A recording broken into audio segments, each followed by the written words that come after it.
Vous êtes membre du réseau de développement technologique. Qu'est-ce que le réseau de développement technologique de Carina vous apporte? Le réseau de développement technologique nous apporte un effet réseau, tout simplement. Ça nous permet de rentrer en contact avec un certain nombre d'acteurs du développement technologique, des centres de compétences techniques, mais aussi des financeurs. Et ensuite, à nous de contribuer en allant rencontrer les chefs d'entreprise pour les mettre en relation avec ces structures. Tout simplement, comme je l'ai dit tout à l'heure, membre du réseau depuis de longues années. Je vais répéter un petit peu ce qu'a dit David, à savoir que j'ai pu rencontrer, découvrir des compétences, des centres techniques qui ont amené des compétences vers les entreprises, ce que je cherchais. J'aurais peut-être réussi à le faire sans le réseau, mais avec beaucoup plus de difficultés. Ce que peut nous proposer le réseau RDT au Carina, c'est aussi les groupes de PATEM, comme le e-santé, groupe visiteur médical, groupe sur le bois, où là, à ce moment-là, sur des sujets plus spécifiques, on rencontre des acteurs d'un milieu qu'on n'est pas obligatoirement, qu'on n'apprécie pas à sa juste valeur souvent. Et donc, effectivement, dans ces groupes de travaux, là, on rencontre les spécialistes de l'événement ou du sujet à aborder. Et c'est ce que j'apprécie aussi beaucoup dans ce groupe RDT. Mais RDT, réseau de développement technologique, tout ça, c'est un petit peu compliqué. Vu de l'extérieur, c'est un peu difficile à comprendre. Soyons un peu concrets, proches du terrain. Comment ça se passe? Vous allez voir une entreprise, vous faites une visite dans une entreprise. Expliquez-nous un peu votre métier, le contact avec le chef d'entreprise. Comment que ça se passe? C'est l'entreprise qui appelle, c'est vous qui allez voir l'entreprise, vous lui proposez des technologies, c'est lui qui vous pose des problèmes. Comment ça se passe un petit La première chose, c'est dans un premier temps l'écoute. Il faut avoir une oreille attentive à ce que vous dit le chef d'entreprise. Et là, il va commencer à se libérer, à parler de ses projets. Et ensuite, c'est à nous d'identifier les partenaires intéressants pour lui à rencontrer pour faciliter le développement de son activité. Les contacts avec les entreprises, il y a les deux. Il y a nos programmes de prospection et il y a les demandes des dirigeants d'entreprise ou aussi au travers des animations que nous proposons, les réunions sur le lean, sur l'innovation, sur la logistique. Ça génère des questions et donc des rendez-vous. Même si on est porteur d'un thème en allant dans une entreprise, on a toujours, je pense tous à l'esprit, je parle sous couvert de mes collègues, on a toujours à l'esprit d'écouter ses besoins et éventuellement donc de capter ses besoins, aussi bien à l'international qu'en ressources humaines, qu'en technologie.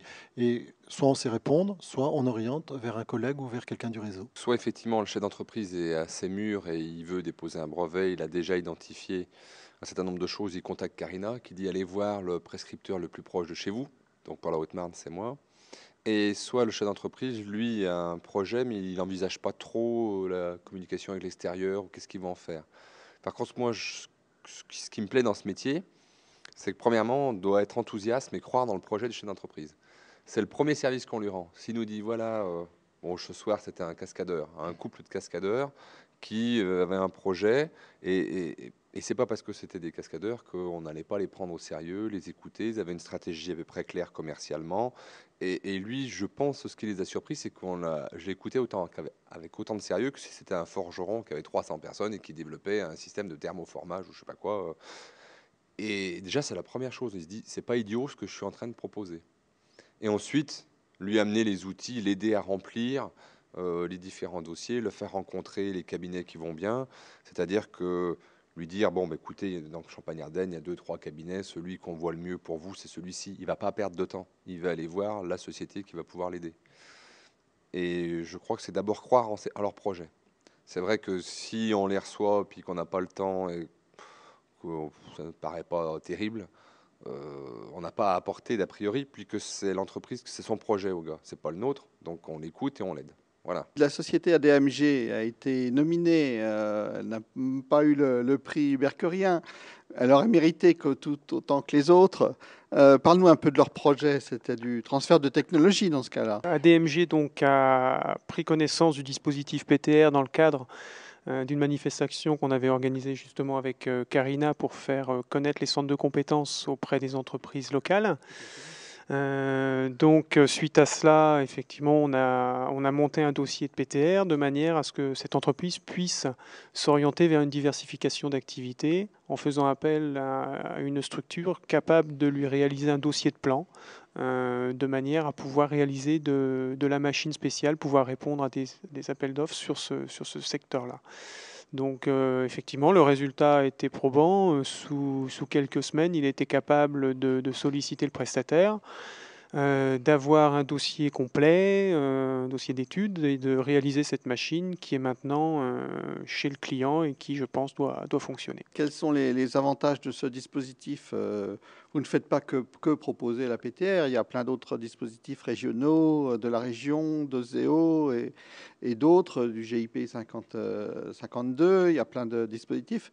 Quels sont les avantages de ce dispositif? En termes d'aide directe aux entreprises, on se retrouve avec finalement assez peu de dispositifs. Et la PTR, l'intérêt, c'est que c'est une première démarche, une première étape vers l'innovation, un dossier extrêmement simple à monter, avec des délais relativement courts également pour obtenir des réponses favorables ou défavorables.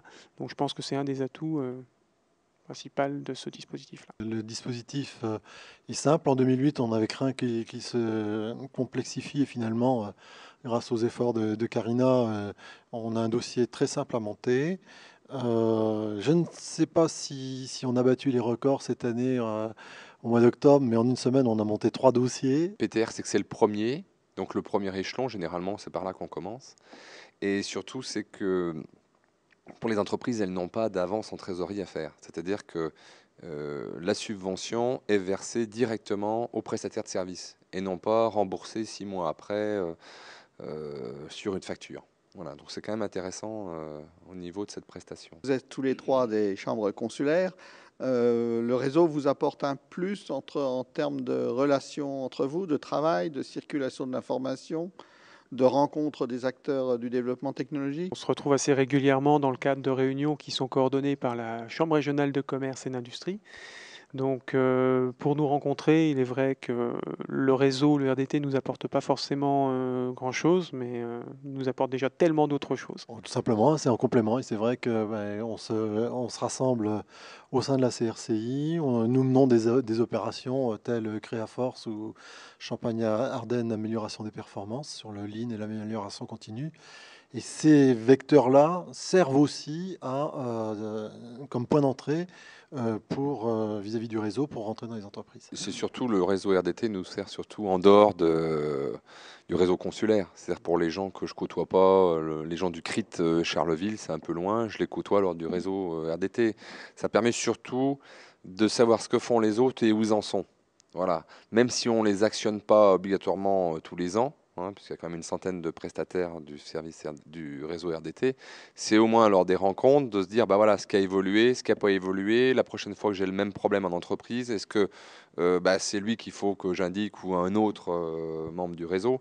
C'est surtout là-dessus qui est intéressant, ce réseau.